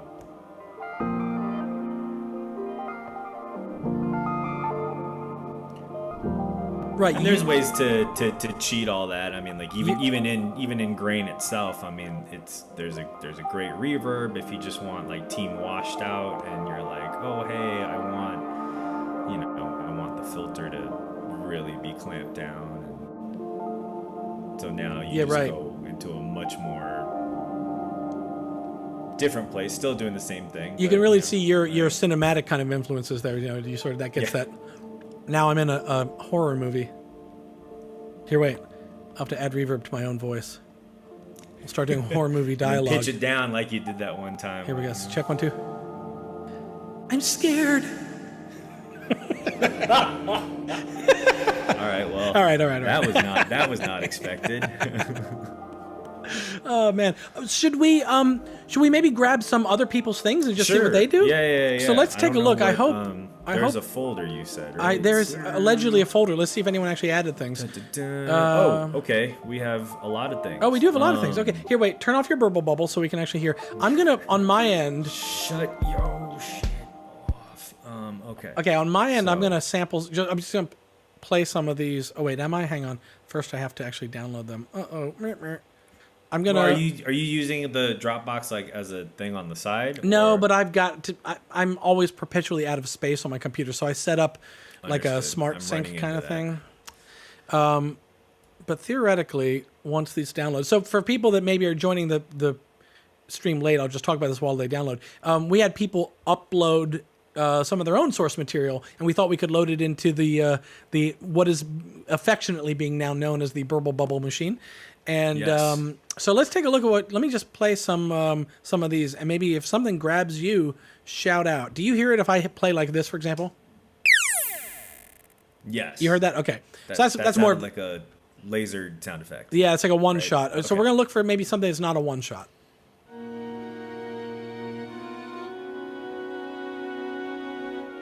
Okay. That's beautiful. It is beautiful. That's Joey Luck. Okay, I'm into that one. Now, just not to take the first one we find. Let's consider that one. Yeah. Strings again. People are going for strings. Okay, that looks good. Linus has got a single string there. Kind of a one shot. That's another one shot. Okay, we're gonna. That was I think a dinosaur eating a child. That sounded like a mic scrape. Sounds really quiet. Oh, there we go. There we go. In a world. Right. Okay. Let's check this one out. This one's called Bubbling Stream. This is a lot of like harmonically. Hang on a second. This one's called Bubbling Stream, but I gotta wonder if this is some other sound. I recognize that sound. That might be what James Joyce referred to as chamber music. Some weird little slap thing. All right, I think I might go back to Joey's cello. Ooh, this is interesting, maybe. That's already got some like someone doing some cool textural reverb. Ooh, that's exciting. Okay, let's do this. Let's start with that one, and then we'll try Joey's cello too. That's so that one for on your side of the equation. That one is called Ray S a second third. Okay. Well, that's right. Let me give it a place to download to see what's up. While you do that, and you get that loaded in, I'll just check in with the chat. See if everyone's still content. Okay. Are those round things acoustic treatment? They appear to be movable. Oh yeah, Jake, you wanna know what's up with the round things? They are acoustic treatment. While you load that, I'm just gonna do a random ad for. Let's see. Maybe I should switch to. I'll switch to this one. There we go. Now I can point at them. Yes, those round things are. They're called tube traps, and they are acoustically balanced sound treatments. Tube traps, like they've been around forever. Yeah, they've been around forever. Yeah. But they're super effective, and what they do, not in this form, like in this form, they're still absorbing sound in the room. But if I surround myself with them, you don't have to be like right up against each other. But if I surround myself with them, they create sort of an perfectly balanced acoustic space within what is a very not balanced acoustic space in this room. So when I'm recording vocals or guitars or instruments like that, I'll put at least 8 of them. That's what they recommend. At least 8 of them around. That's what I was about to ask. Like I was like, do you have more than the? I see like I have 3, yeah, maybe I've got 4. There's a bass trappy. There's one, 5 in front of me that I use for my reflections off the wall from the speakers, and then I've got those are just kind of smattered about. Do they still make these? Like, because I remember them. Yeah, they still make back them. in the day. Like it still exists. Oh, dope. Okay, Yeah, cool. they still make them, and they're super effective. Way better than sorry to the RLX company, but way better than like RLX foam and stuff like that. Sure, They're just more. They're doing a more even bass absorption and all that stuff. So anyway, there you go, Jake. That's what they are. Tube traps. You can Google them. They have a name for it called something like the tube trap acoustic sound field. I think they call it ASF, acoustic sound field. So that sounds familiar. That's the concept. Anyway, okay. Let's take a look at what you got going on though. So you've loaded this horn in. Is that what's happening? Yes. So horn on its own is beautiful. I guess not a flugel, just muted trumpet. Very complex harmonic information though. I mean, Totally. See, now I want to hang on. Keep it going. I just want to riff on these things. She was on me like I don't know. It's like a detective movie, right? Like I knew something wasn't right with this story. You need the fedora and the totally like the popped collar. If anyone could get to the bottom of it, it had to be me. Yeah, it's like a detective thing. Oh, whoa! Now this is not a detective thing. So you've now activated the. Right. Oh, it's just sliding around.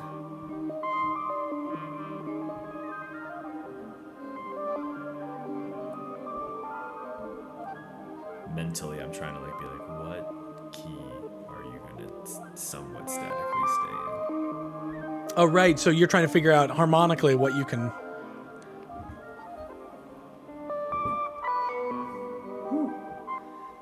He's playing around all It's the jazzy, yeah. So this is kind of like it's mostly in like a C minor-ish thing. Yeah, okay. I mean, we can jazz it. Too crazy.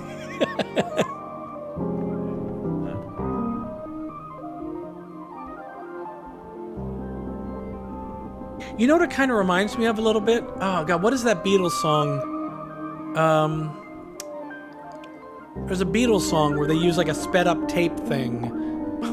You know that Beatles song where they do that cutting edge production technique? No, but there's a sped up tape thing.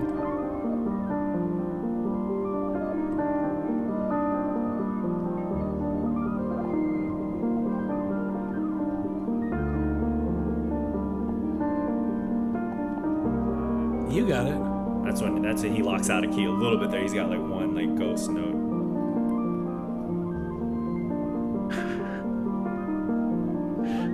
I mean, to be fair, even sometimes when you get some of that rough, like if you're doing cinematic stuff, I mean, even that kind of I think all of that would kind of add a nice is not bad. Like you can use it as like a positive, just to be like, ooh, tension. You know, that's how you're gonna sell it to to someone on the other. For sure. We added some tension in there. But it's neat to me to see that edgy and cool. It's neat to see that your brain kind of locked in on more of an arpeggiated piano part instead of letting it do the burble, you did the bubble, and it did the, Right. You know what I mean?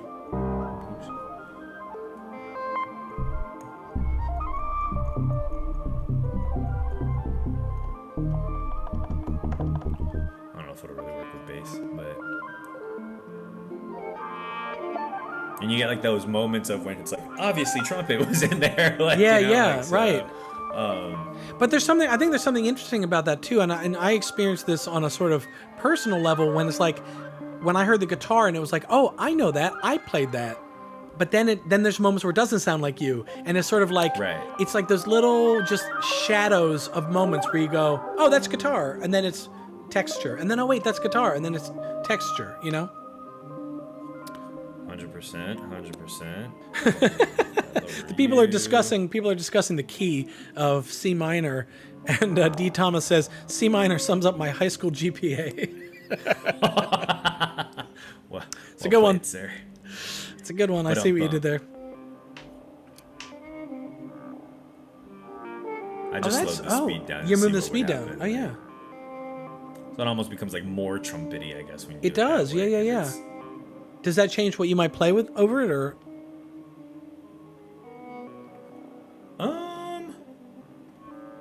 Probably not too much, because I was less going off of some of the tempo information too, but I think I'm trying to like ping the notes that are happening. So like right. I keep hearing the C and the like E flats and the A flats and stuff like that C.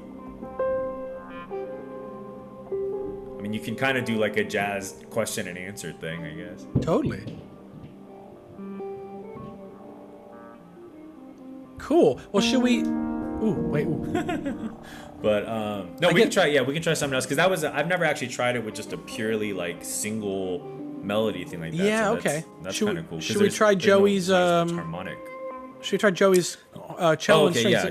Can you tell me which one? It's called Swam. Joey Luck Swam cello and strings. Yeah. Cello and strings. Oh, was this a live track, Joey? Because it sounded really nice. It sounded nice. I don't know what it is, but I think it's long. You may want to. This might be one that you want to dump into the sequencer and truncate. Okay.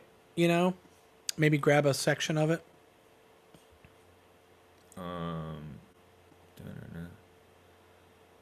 I will jump over to the chat while you kind of get situated over there. I'm just dropping it in. That's a nice thing. It'll still work. I mean. Oh, you just drop the whole thing? Okay. Yeah, I'm just curious. Oh, unmuted, guys. It's actually shorter than the trumpet one. Oh, okay.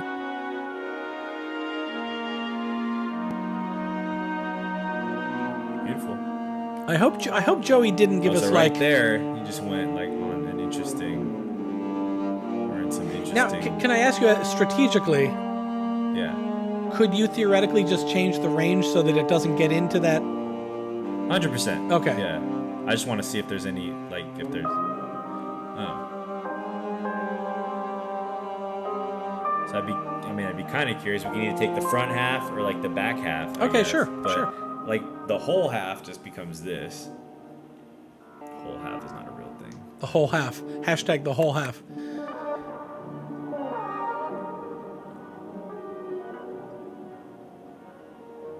Let's do, like you suggested, kind of just this front part.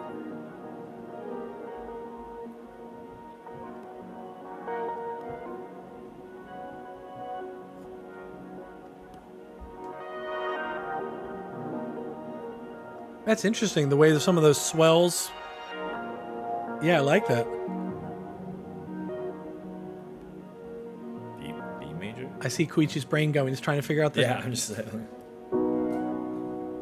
think.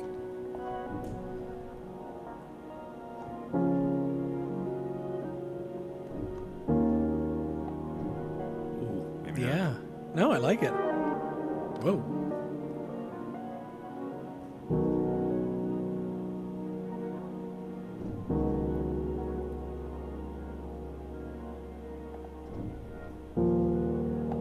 So, okay, so everybody, this is my old school musical reference of the week. That reminds me of a song by Crosby, Stills, and Nash and Young called "To the Last Whale." And if people haven't heard "To the Last Whale," it's a beautiful song. You need to go out and listen to it. You go Spotify that up and coming Crosby, Stills, and Nash. You watch those Crosby, kids. Stills, and Nash. They're gonna go somewhere, I think. No, but it's a good tune. Yeah, the backside might be a little bit easier. I mean, like you were saying, it might be a little bit easier for me too because I know the familiarity of that piano part that's in there. But I guess if I knock this up an octave, what does this do?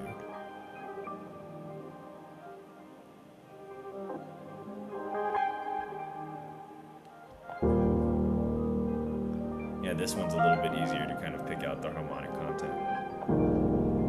Except that's very muddy on my end.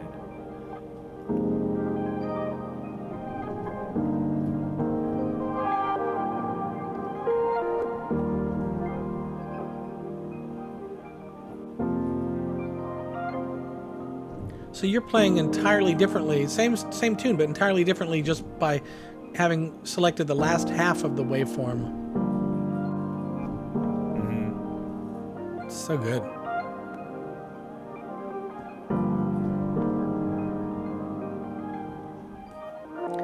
Now, Koichi, can I ask a question of you? Oh wait, no. Okay, keep going.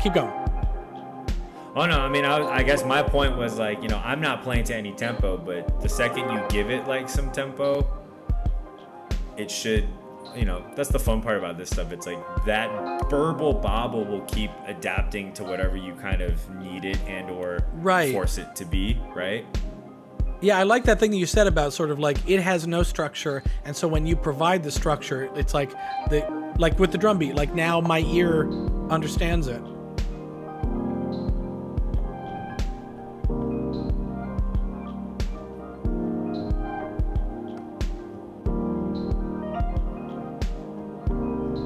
And it's like, that's a string quartet.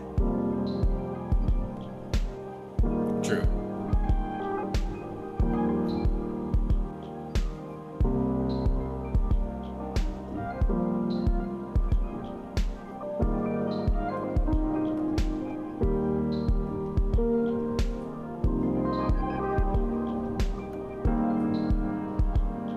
Yeah. Excellent. So, inspo all around. Now, I if I could ask, let's kill the burble bubble, but we might bring it back in a second. There's a thing that my eye keeps looking at, and that is the envelope that you have there on screen. That and it looks like maybe is that hand drawn that you did. Why would you say that? Because it looks so terrible. Like, yeah, and that was me trying to probably figure out like, oh, hey, can you draw stuff in it by yourself? And that, ladies and gentlemen, is the masterpiece that I came up with. But that is what is actually figuring out where the position is at any given time. So I think it's envelope. Yes. So start position, and I believe what is just called position, which. So out of curiosity, if you just did a basic ramp, it would just move through the start position with there'd be modulation going on still, but it would with right. To some degree. I see. Like if we just made this, let's say like envelope 1, which it's just a yeah. So Zach's just gonna. So like now we see the playheads just kind of moving along. Okay. But the playhead is it's that envelope is modifying multiple like timing things, but it's basically just going forward for the most part. And okay, so if you go back to envelope 4, which was yours, 4, and let's look at that playhead again. And now it's kind of like gonna. That's what's okay. So when you see it do those jumps, those non-linear moves, that's coming from that envelope 4. Right, the terribly drawn this. You know? It's like that band. I like that it shows me twice that it's terribly drawn. Like once up here in miniature form and in giant form. It's sort of like, it looks like an Etch-a-Sketch in a way, if I may go real 80s child references. Yeah, no, it's true because it's apparently I didn't figure out how to make anything smooth because it's just like like it's very kind of jerky. Just drawn by hand, but I think that's about as good as drawn by hand gets, you know. Yeah, I definitely could stand to take some more time to figure out how to. I'm sure there is a way to smooth things over. I don't want to call that a fault of grain. I think that's just a a fault of my drawing ability. Oh yeah, I can't remember how it works, but there's a way where you can just do point by point, and then you can adjust curves, and I don't know. Yeah, I don't know. But for people, things. who are watching, that's like this envelope 4, or like rather what's set to modify position and start position. Feel free to obviously play around with that. It should alter what's kind of happening, and mine actually is set to beat sync at 5/4, but if I like killed this and made this. So wait, what is that? Oh, that's changing where the playhead, the speed at which the playhead moves? Yeah, okay, I see. I think this is actually changing like the it should be changing the jump points a little bit, because it's it's just a little bit slower. So I didn't realize I had this set to. I think I Am Drabbit caught on to the fact that I've now referenced Crosby, Stills, Nash and Young and Etch-a-Sketch in a 2020 live stream, which oh yeah. I think I'm ready for a home. I think it's over. I think I'm aging out of this world. Those are all things that are just in the Smithsonian, like in a I know, right? Photo of some sort, and Etch-a-Sketch. I'll just see how many old references I can get in here. That's it. So.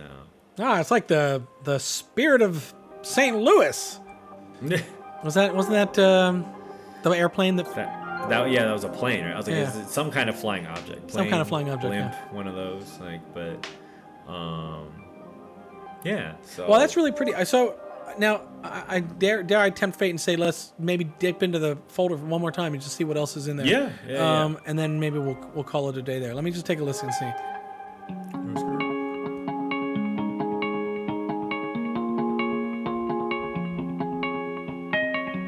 That's interesting.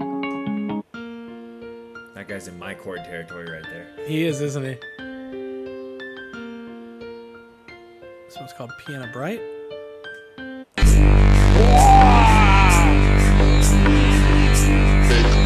Okay.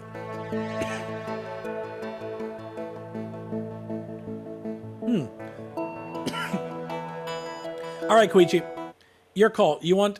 Should we feed you that synthy thing, or should we feed you the guitar thing? This one? I'm gonna go with that one. Okay, so that one is called Guitar Beat Worship. Simon Phoenix. Guitar Beat Worship. Let's check that one out. So you're gonna load that in.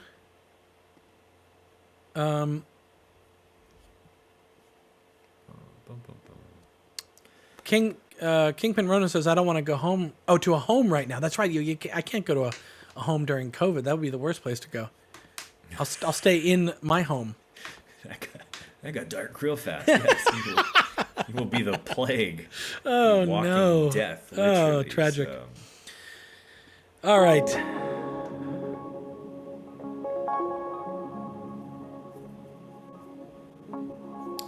I forgot to listen to what the original key was.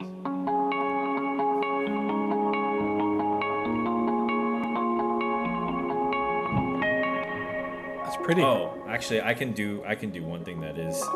This is an easy one to demonstrate something. You know what's interesting, actually, if I may make a suggestion here. We'll come to this in a second, but when you do this burble bubble thing, you could actually add his original source. That's what I'm doing right now, except I don't know what his tempo was. Oh, no, actually, yeah, I do. He wrote it in the... Good job, my man. 132. Okay. So, if I do it at this is pretty long. It's 16-bar phrase, so...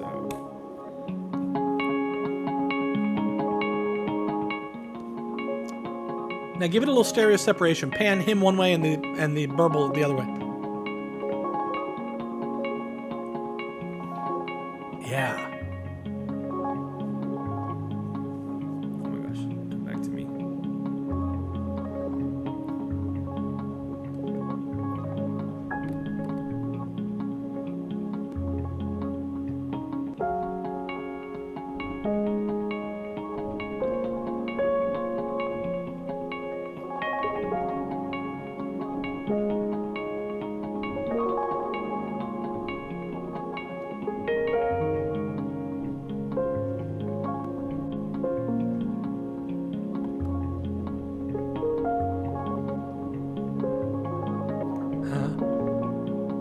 I mean, it's really nice.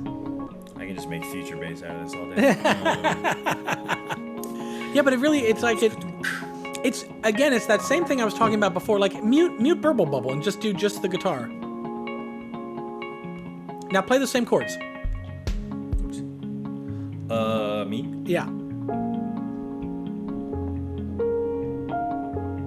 Now that's not nice. But remember the thing I was saying before where it's like that vibe, like there's that layer of vibe that happens when you put in the Burble Bubble on it, that it's like in a photographic metaphor, you know, when in the old days people used to smear Vaseline on the lens to kind of make things look more like glamour shots, and it's like the glamour shots thing, the vibe.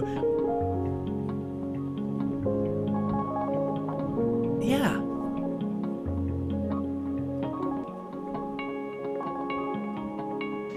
I love it. This might not be in like perfect time. Close enough though for rock and roll. I can cheat. I just like hard quantize this audio real quick. That works. It's not a knock, Simon. Just wanted it to get because the drums are so on grid.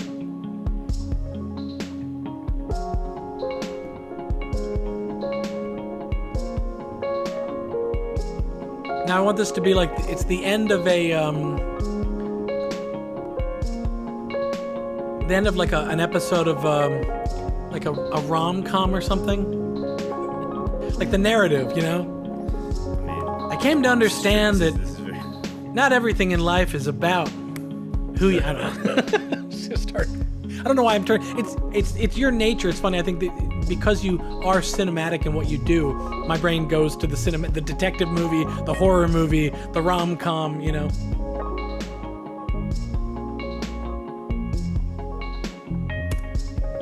While I've been blabbing, you keep talking. Yeah, right? you've been adding some bass and stuff here.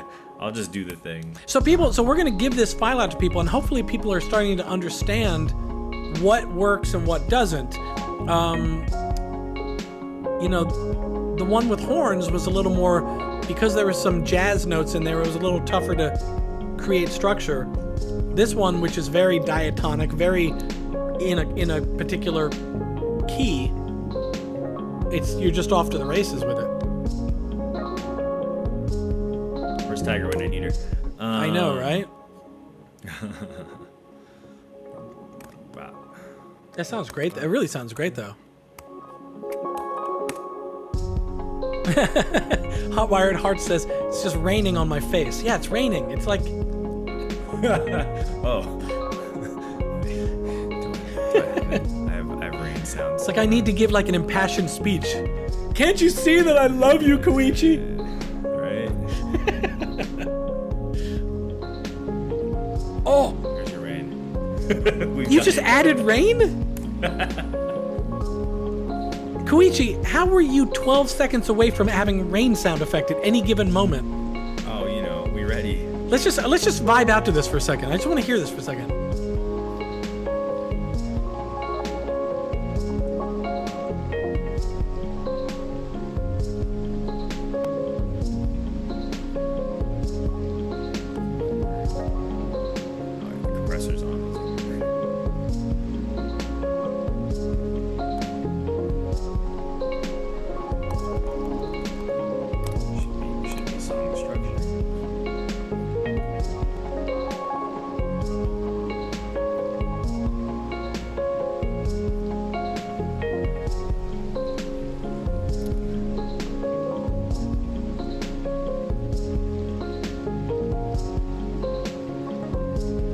I'm just like, at this point, I'm like, I'm not even thinking about the fact that we're still on a live stream. I've turned from host into viewer. I'm just watching you and enjoying what you're doing here. Do the thing. Mark Swing wants to call the song Banjo Love in the Rain. Well, wait, we're going to do Banjo Week. You guys just wait. You've made enough banjo jokes that we're going to do Banjo Week. I'm going to do a whole episode of banjo. And then the jokes will stop. Then you'll Banjo Week forever. You will rue the day you asked for banjo. Banjo Week forever. But yeah, it's really great, really cool the way that's kind of. Oh. Hey Koichi, mix note. Turn down the rain a little bit. More rain.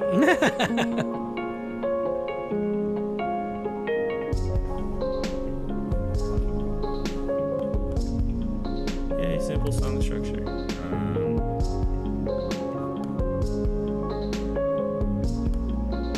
Really, it's so cool. It's just cool.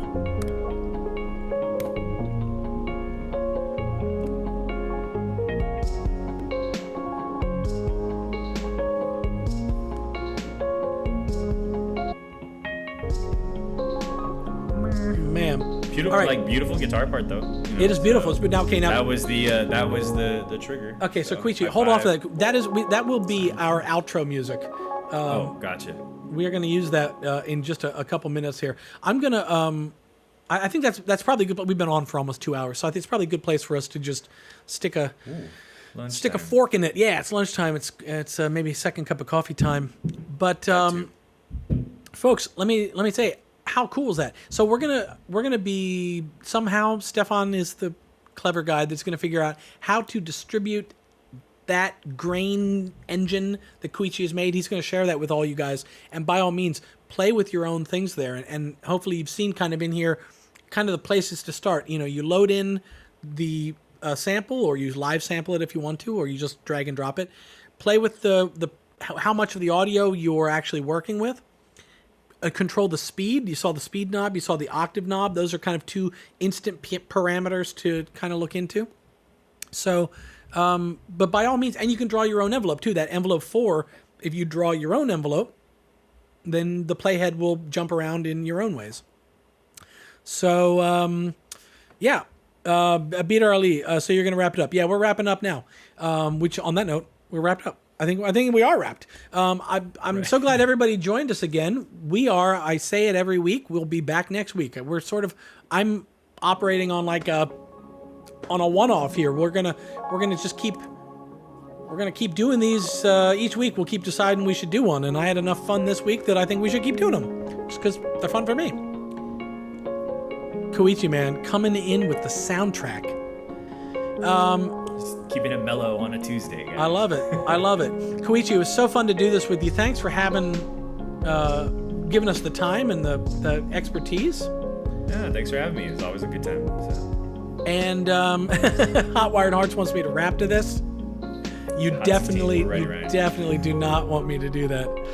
That would be there'll be a free fall, not a freestyle. So, guys, thanks so much for coming and hanging out with us. We'll see you next week. I don't know what we're doing next week. I never know what we're doing until about Friday when I panic because I realize I got to do my my preparations and figure this stuff out. But it's been great. I hope you learned some stuff. I hope you got inspired, and I hope you take this patch that Stefan, look for it maybe on Twitter. Is that maybe a thing? Hopefully I'm not speaking out of turn there. Maybe we'll tweet out a link to it that you can download this patch or this reason file somehow. We'll figure it out. You'll know. Look on our social channels, and we'll see you next week. And I hope everyone, until then, is staying safe, staying healthy. Everyone around them is too. Take care, guys. Koichi, you're a rock star.